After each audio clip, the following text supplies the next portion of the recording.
శ్రీ గురుభ్యో నమ. హరి ఓం.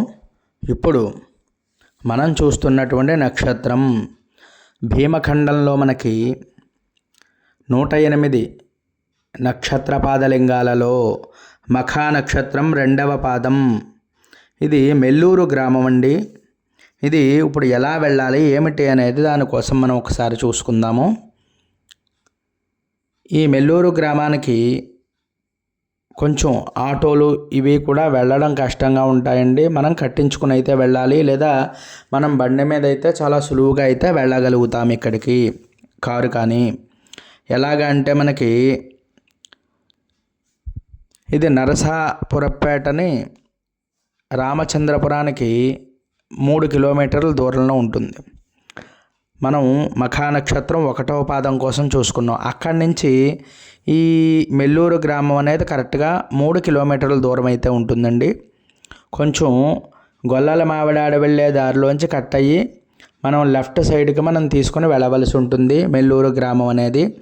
వెళ్ళగానే ఇదంతా కూడా ఈ శివాలయం చుట్టుపక్కల మంచి చెరువులు, అలాగే పైరు పంటలు, చాలా పచ్చని పొలాలన్నీ ఉంటాయండి. చాలా ఆహ్లాదకరంగా ఉంటుంది ఈ వాతావరణం. అయితే మనకి స్వామివారు మఖా నక్షత్రం 2వ పాదం సింహరాశి.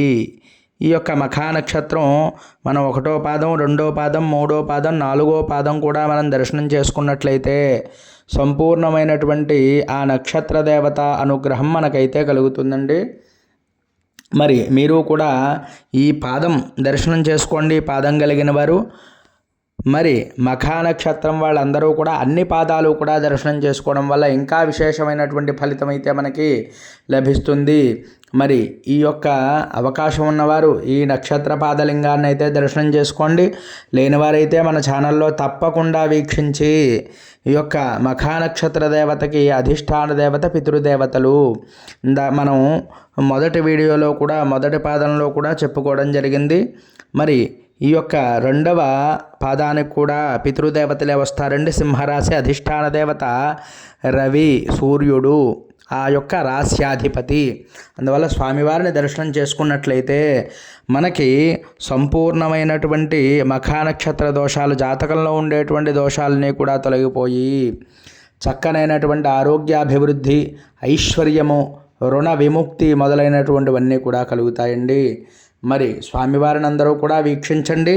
స్వామివారి పేరు విశాలాక్షి విశ్వేశ్వర స్వామివారు.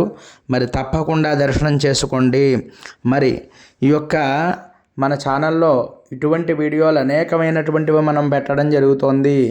ఈ యొక్క పుణ్యంలో మేమే కాకుండా మీరు కూడా భాగస్వాములయ్యి, ఎందువల్ల అంటే ఇటువంటివి మంచి కొంచెం ఎక్కడం మనకి కష్టంగా ఉంటుంది, కానీ ఎక్కిన తర్వాత మంచి ఎలా ఉంటుందయ్యా అంటే, మంచి పంచుకోవడం అంటే 100 మందికి మనం మంచి చెప్పినట్లయితే ఒకళ్ళే అర్థం చేసుకుంటారు.